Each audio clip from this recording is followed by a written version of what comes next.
Once again, we'll turn to Matthew 8, Luke 4, or Mark 4, and Luke 8.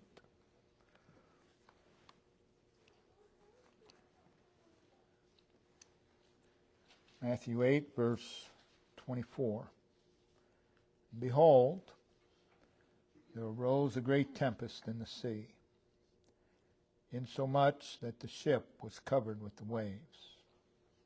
But, contrast everything that was going on, he, Jesus, was asleep. Mark chapter 4, verse 38. And he was in the hinder part of the ship, asleep on a pillow. And they awake him and say unto him, Master, carest thou not that we perish? Luke 8, verse 23. But as they sailed, he fell asleep. And there came down a storm of wind on the lake, and they were filled with water, and were in jeopardy. Again, in this miracle, there is a wonderful illustration and lesson concerning the peace of God. Something that every child of God can possess and enjoy in this life. With regard to God and man, the Bible presents two types of peace. There is peace with God. What we have in and through Jesus Christ in salvation. Every saved person has peace with God because of Christ. It's what's declared in Romans 5 verse 1. Therefore, being justified by faith, we have, present tense, peace with God. So it follows, and it is the result of justified by faith. And it's through our Lord Jesus Christ. Jesus Christ came to bring reconciliation between God and man. It is stated in Romans 5 verse 10, for when we were enemies, that's where we were reconciled to God by the death of His Son. He is in Romans 3 verse 25, the one that God the Father hath set forth to be a propitiation, one who appeases and satisfies justice. Man will not find peace with God within himself. He will not find it in religion. He will not find it in his baptism or in his church membership. Peace with God comes only through Jesus Christ in the event of salvation. And all the saved, regardless, possess peace with God.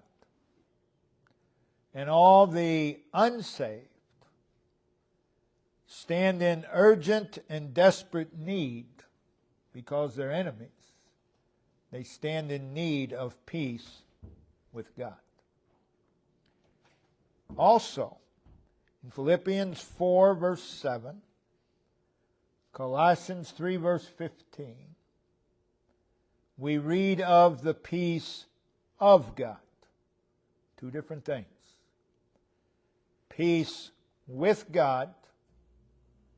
At salvation, we were reconciled to God. We were brought to peace with God. As a result, we can now live life with the peace of God. Active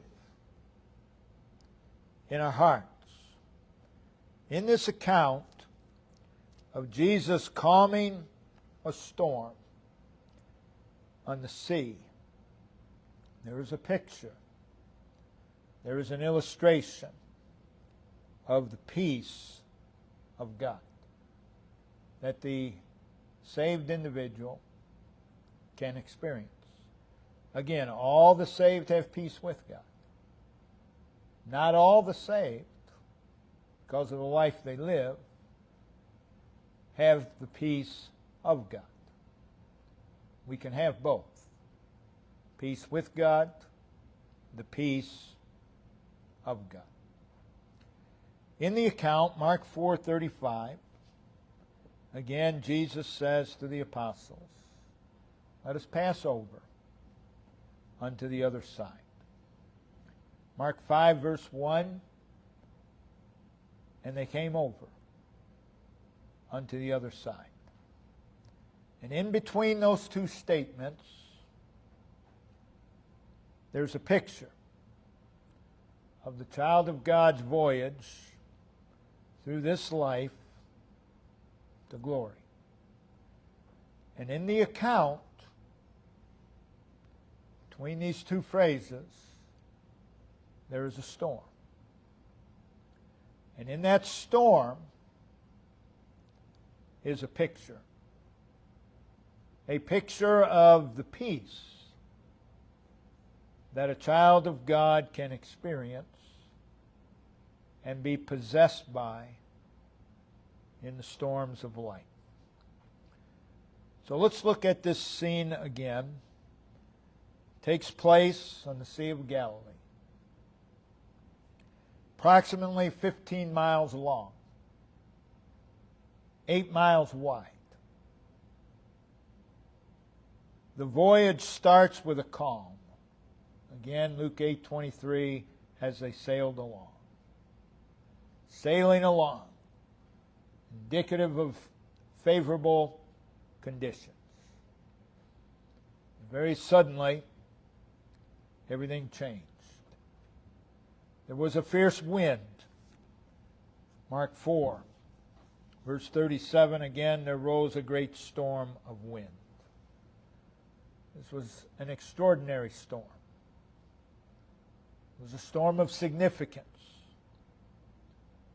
It was an extensive storm. A mega storm, if you will. Luke says, Luke 8:23, there came down a storm, come down from the mountains that surrounded the Sea of Galilee. And Matthew says a great tempest in the sea. A tornado, a whirlwind, expressive of the fact that the wind seemed to blow from all directions. The result was their ship was tossed. So as a result of the wind, there were waves. The waves beat into the ship. The ship was covered with the waves. Luke says the raging of the water. Very turbulent. So the scene is the boat is being violently tossed about. The wind and the enormous waves are pounding the boat, actually coming over the boat. As a result of that, they were in danger in their minds. Mark 4:37.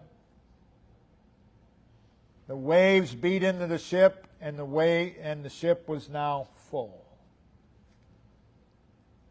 Luke records they were filled with water and were in jeopardy. So the winds are howling, seemingly from all directions. The waves are crashing into and overflowing their ship, filling it with water. And Matthew, Mark, and Luke all record the sentiment of the apostles. We perish. That was their sentiment. They were certain we're going to die. Obviously, there appears to be no way to survive. And they are struggling to stay alive. Death appears to be inevitable. But then we have this picture of the peace of God. While all this was going on, Matthew says, Matthew 8:24, he was asleep. He was asleep. Luke says he fell asleep. Mark gives the most detail describing this sleep. He was asleep on a pillow. Now, I don't think that's a pillow like you and I use. Probably a leather cushion. He's in the hinder part of the ship, where the commander of the ship would have directed the ship. It's probably a leather cushion, but that's beside the point. He's asleep on a pillow. The scene is a fierce and life-threatening storm. Absolute bedlam, commotion, and confusion on board that ship. And there's Jesus, asleep. Asleep. A picture of calm. A picture of tranquility and peace.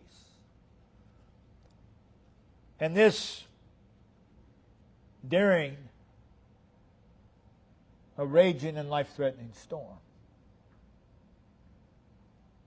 There he is, asleep.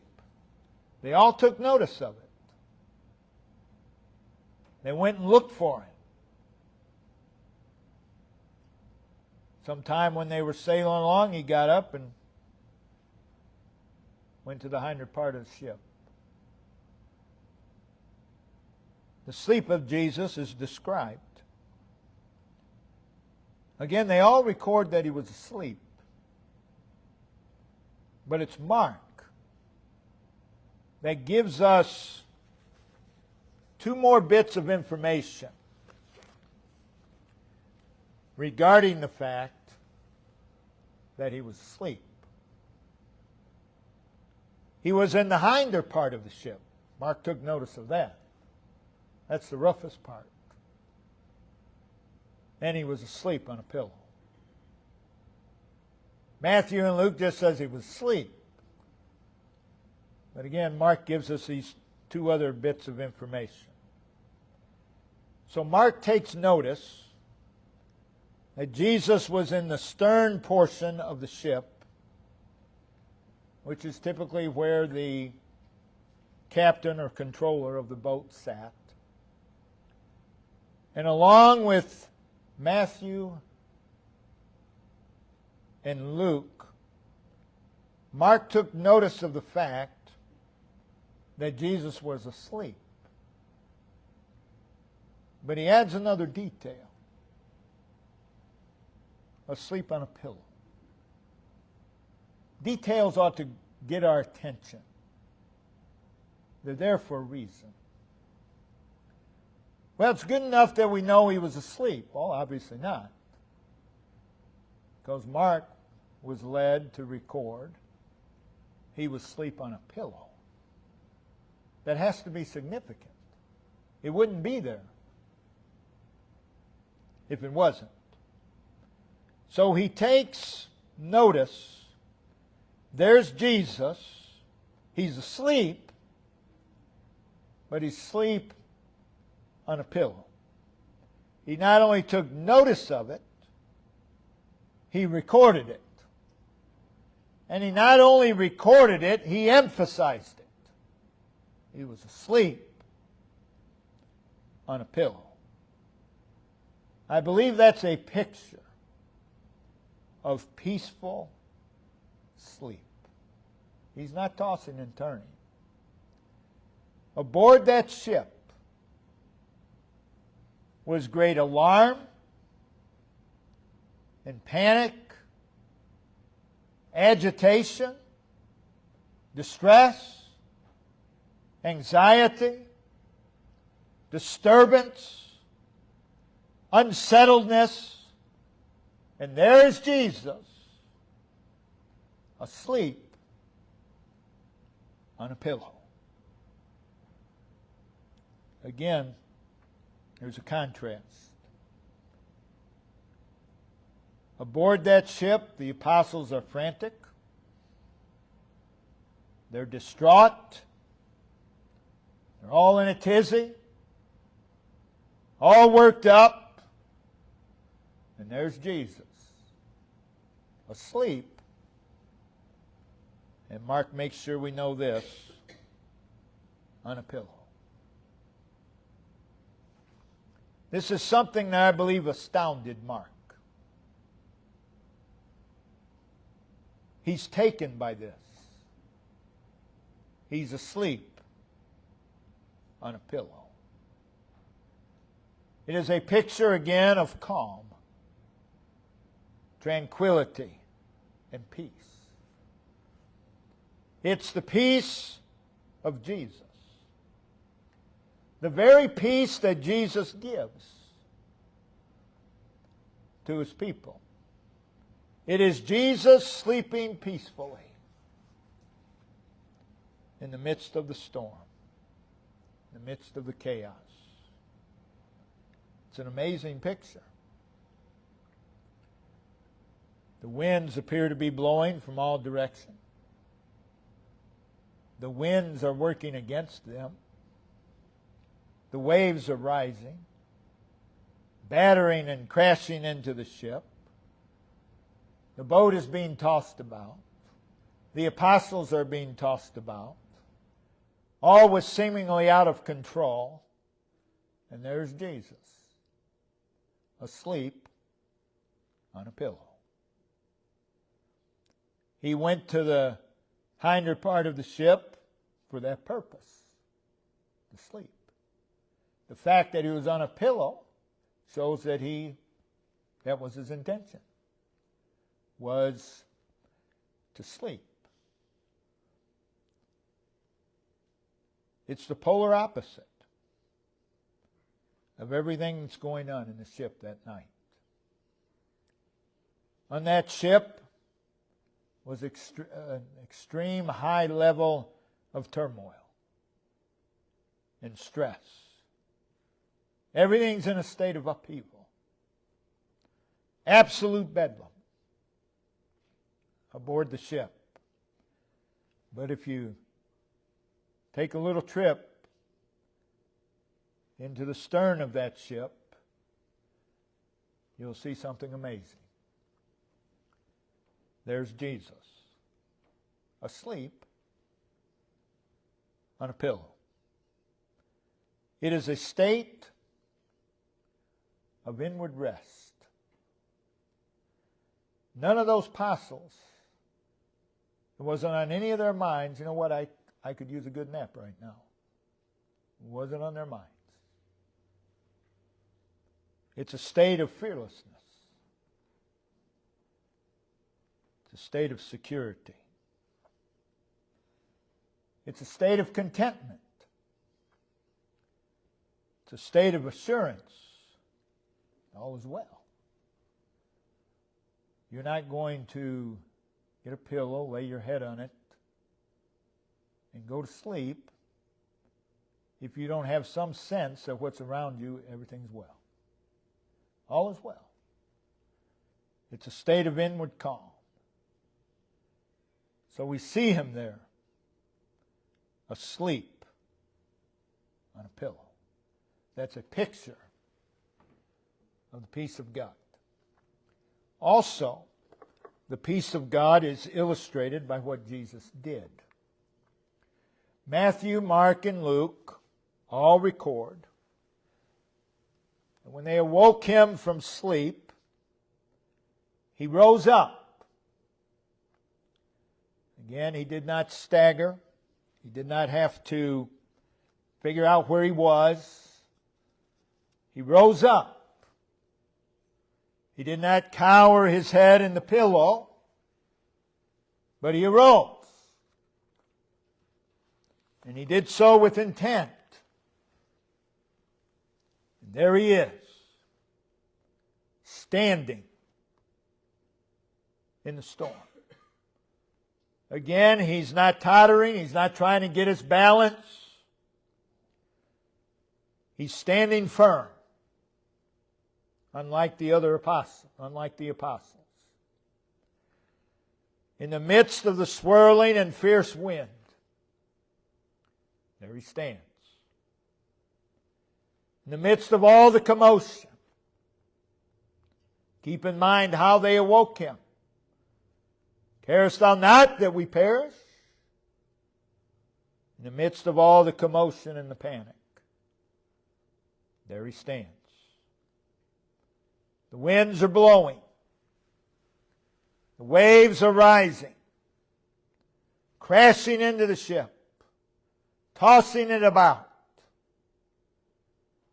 Those storm-risen waters were bringing such havoc, such disruption upon the apostles,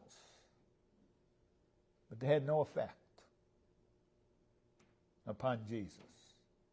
None. There he stands. Unmoved, unbothered. They are quite bothered. They think they're going to die. But there he stands. Unbothered by the wind. Unbothered by the waves. Again, a picture of the peace of God. We have a picture in the fact that Jesus is asleep on a pillow. We have a picture that there now he's standing. Perfect peace. He stands unfazed. Matthew states, Matthew 8:26, that he rebuked the winds and the sea. Again, he's unfazed. That's why they ask, carest thou not? Those who have the peace of God will often be asked that. Well, they don't care. They're not falling to pieces like everybody around them, so they don't care. Maybe they have the peace that you don't have. There he stands, unfazed. Luke says he rebuked the wind and the raging, the waves, the raging of the water. But he didn't rebuke in a tone of panic. Everything about the apostles was in panic mode at this time. But he rebuked them with sovereign authority. Mark gives record of what Jesus said in his rebuke. He said, peace, be still. And I don't believe that he even raised his voice. He said, peace, be still. It's as if he said to the wind, hush, hush. By the way, that's the peace of God. Hush. Just be quiet. Hush. Calm down. That's what Jesus is saying. Hush. Muzzle yourself. It's a picture of the peace of God. So this command of Christ illustrates the peace of God. It is a hush, a quietness within, a stillness before God. This is the peace of God. Then notice the result of Christ's command, which also illustrates the peace of God. Matthew says in Matthew 8:26, there was a great calm. That's a picture of the peace of God. There's a great calm. Mark declares, and the wind ceased, and there was a great calm. Luke declares, and they, the wind and the waves, ceased, and there was a great calm. So both Mark and Luke use those words, ceased and calm. Matthew just says calm, a great calm. The peace of God that the child of God can possess and be possessed by is illustrated by those words, calm and ceased. Calm and ceased. The word calm conveys the idea of stillness.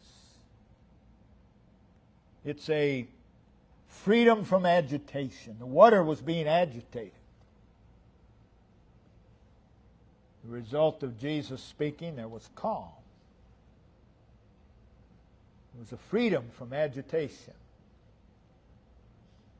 or disturbance. It speaks of a restfulness. It was calm. It speaks of composure,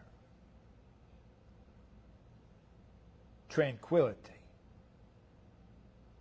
And in this case, it is a great calm. This is no ordinary calm. A calmness greater in magnitude than the storm. A calmness that exceeds the storm. This is the peace of God. Then you have that word ceased. It means to come to an end. And that's exactly what the peace of God is. It's a coming to an end of ourselves. A coming to an end of fear and fretfulness and agitation. It gets us back to peace, be still. Hush. Hush. Quit talking. Hush. Hush. Cease. Cease. The peace of God. So we have the peace of God illustrated several different ways. And we see the peace of God that can be enjoyed by the child of God. Jesus said in John 14:27, my peace. He's talking to the apostles. 11 of them already had peace with God. My peace I give unto you. My peace. This is the personal peace which Jesus himself enjoyed here on the earth. This is not his peace that he enjoys in heaven. This is the peace he enjoyed on earth. And he says, I give it unto you. My peace.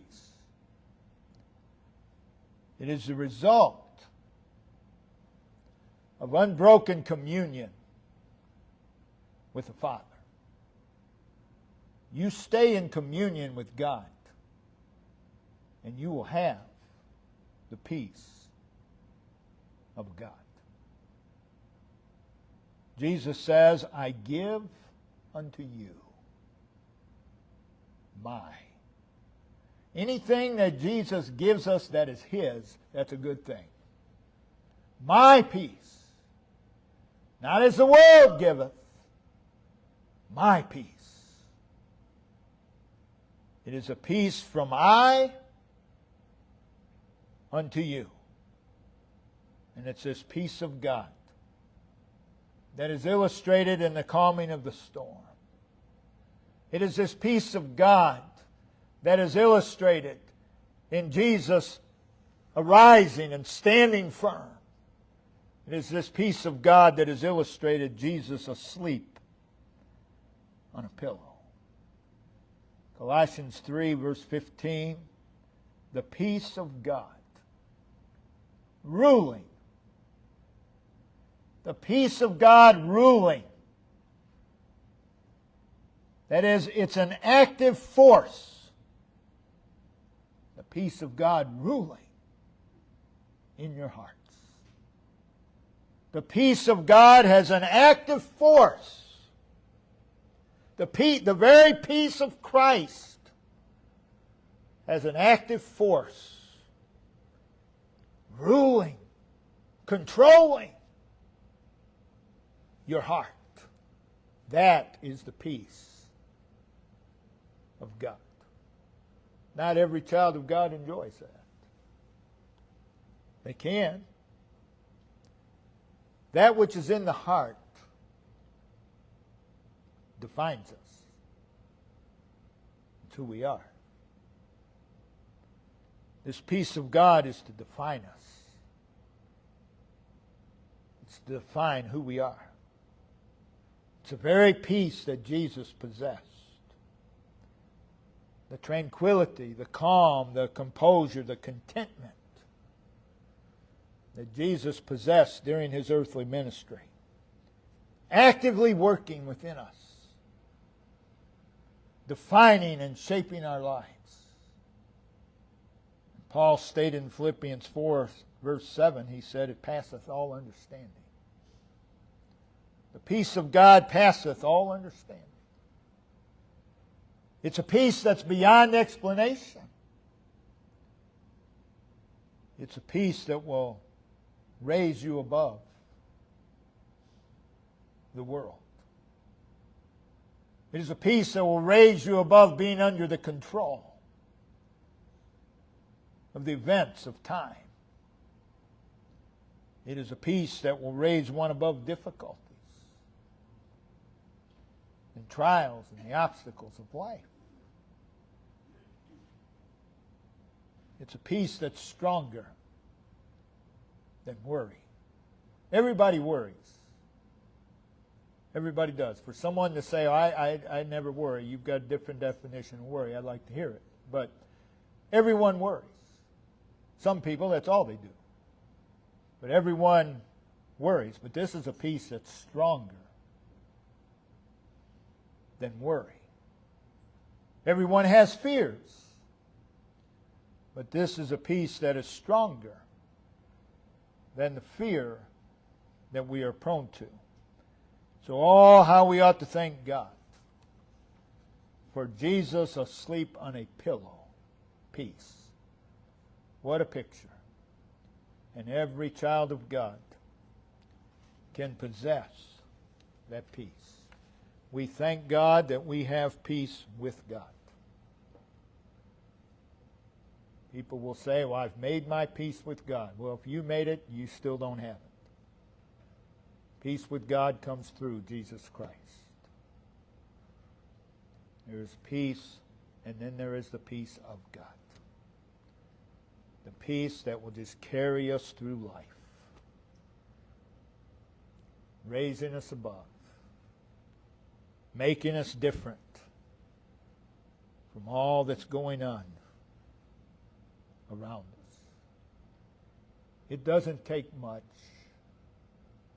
to get God's people in a tizzy. It doesn't take much.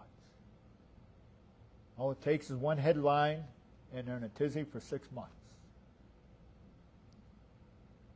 They don't have the peace of God. And immediately, just like the apostles, if you have the peace of God, well, you just don't care. It has nothing to do with it. The peace of God just knows all is well. All is well. He's in control. This is a wonderful gift. My peace I give unto you. What a gift that God gives to his people. Brother Ben, if you come and lead us